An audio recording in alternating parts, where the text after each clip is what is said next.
The 2026 Middle East swing has been hit by an unsettling pattern of withdrawals, and the latest announcements from Naomi Osaka and Madison Keys have only intensified concerns across the tennis world. As the WTA Tour transitions from Doha to Dubai, two of the sport's biggest names have opted out, sending what many fans and analysts see as a worrying signal about player fitness and the physical toll of the early season calendar.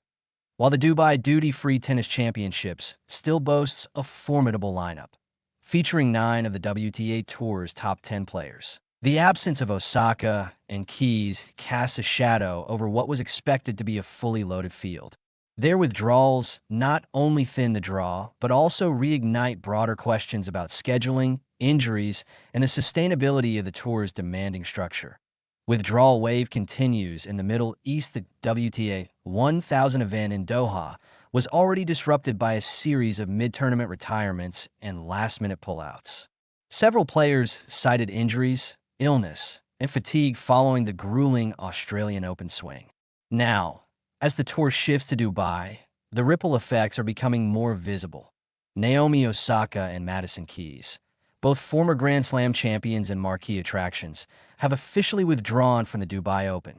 Their decisions come at a time when the tour should be building momentum, not losing star power. The Middle East swing, sandwiched between the Australian Open and the upcoming Sunshine Double in Indian Wells and Miami, has increasingly become a challenging stretch. Players often arrive with lingering physical issues from Melbourne, and the quick turnaround can exacerbate existing concerns. Naomi Osaka's ongoing fitness struggles. For Naomi Osaka, the withdrawal raises familiar concerns. The 4-time Grand Slam champion last competed at the Australian Open, where she showed flashes of her former brilliance. She battled past Serena Sirsti in a gritty second-round encounter, reaching the third round and looking poised to build rhythm early in the season. However, her campaign came to an abrupt halt. Osaka withdrew from her third-round match due to a recurring abdominal injury, an issue that has troubled her in the past. Since then, her schedule has remained uncertain. Fitness has been an ongoing storyline in Osaka's comeback phase. After returning to the tour with renewed focus and ambition, she has displayed impressive shot-making and competitive fire. Yet, physical setbacks have prevented her from sustaining consistent runs. Abdominal injuries can be particularly tricky for tennis players. The core muscles are essential for serving power, rotational movement, and explosive ground strokes. Even a minor strain can limit performance and increase the risk of further damage if not managed properly.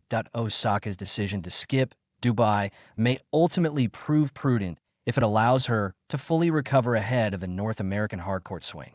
However, the pattern of intermittent appearances continues to raise questions about whether she can maintain a steady presence throughout the season.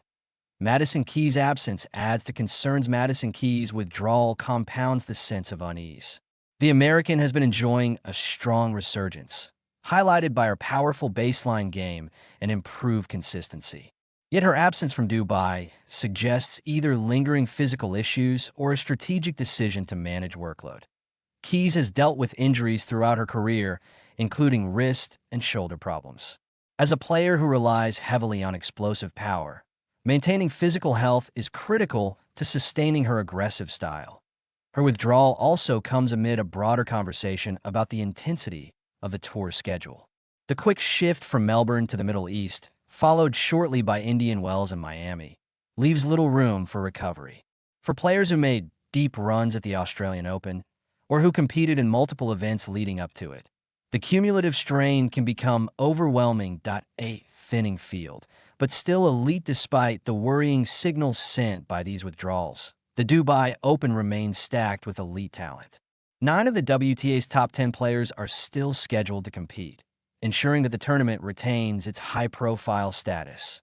Dubai has long been one of the crown jewels of the Middle East swing, offering not just ranking points, but also a significant financial incentive. The fast hard courts typically favor aggressive players, promising high-quality matches and dramatic battles deep into the draw. However, the absence of Osaka and Keys does alter the competitive narrative. Both players bring unique styles and fan followings that elevate any event. Osaka's global appeal and Keys' powerful shot-making are not easily replaced. The bigger picture, scheduling and sustainability, the growing withdrawal list highlights a recurring issue within professional tennis: the physical demands of an increasingly packed calendar. The early months of the season are particularly brutal.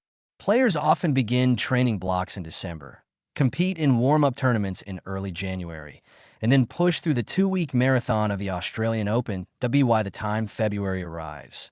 Many are already managing minor injuries or fatigue. The Middle East swing, though prestigious, can become an optional stop for those prioritizing long-term health. In recent years, the WTA and ADP have both faced calls to reevaluate scheduling intensity.